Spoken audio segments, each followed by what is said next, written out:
Goeiemôre my boetie en sissa, wees gegroet in die wonderlike naam van Jesus op hierdie geseënde Dinsdagoggend en ek hoop julle het baie lekker geslaap en dat julle uitgerus is vir hierdie dag wat voorlê. Baie dankie weer eens dat ek die voorreg het om vir julle 'n gebed te kan bid. Kom ons bid saam. Here, baie dankie dat U U hand van bewaking oor ons gehou het deur gisteraand. Baie dankie liewe Here dat ons kon rus en kry. Dankie Here vir goeie rus en dat ons vanoggend kon opgewek word deur U genade.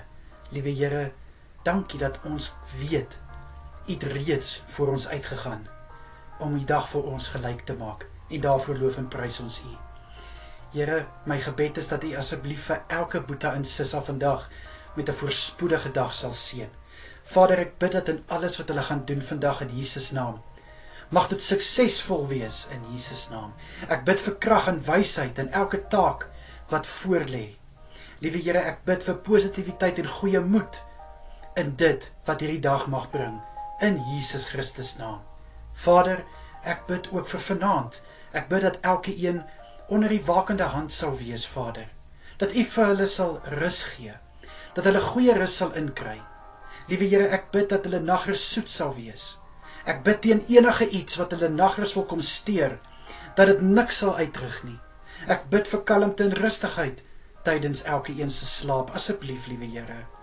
Vader, ek bid ook dat U asseblief elkeen sal beskerm deur hierdie dag, en sal asseblief vir elkeen ook veilig hou, wanneer hulle vanaand slaap in Jesus naam. Here, dan wil ek baie graag kom bid vir die kragsituasie in Centurion, Vader, waar mense nou al vir amper 4 dae sonder krag is. Here, eerstens wil ek dankie sê, Vader, vir die spanne wat soveel insit om te probeer om die krag te restoreer. Vader, ek bid dat U vir hulle sal krag gee. Liewe Here, wanneer hulle uitgeput voel, dat hulle weer nuwe krag sal hê. Ek bid vir wysheid, Vader, wysheid dat die regte spesifikasies gevolg word, die regte prosedures, Vader, sodat dit nie die tyd wat dit moet herstel word sal uitrek nie. Ek bid in Jesus naam, Vader, dat hulle sal insig hê om die regte besluite en keuses te maak. Vader, vir al die counselors, sê ek vir U dankie vir wat hulle probeer doen van hulle kant af om die krag te restoreer. Vader, waar hulle verskriklik baie aanslae beleef, Vader, met kommentaar en opmerkings en aanmerkings bid ek, Here, dat hulle sal weet, Vader, hoekom hulle doen wat hulle doen. En Vader, ek sê vir U dankie.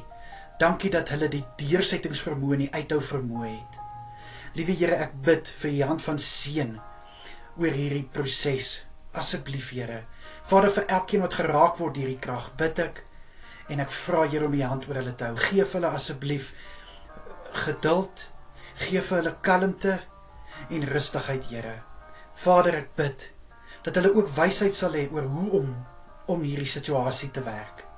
Asseblief, Vader. In Jesus Christus naam is dit my gebed vir elkeen. Dankie, Vader. Amen en amen.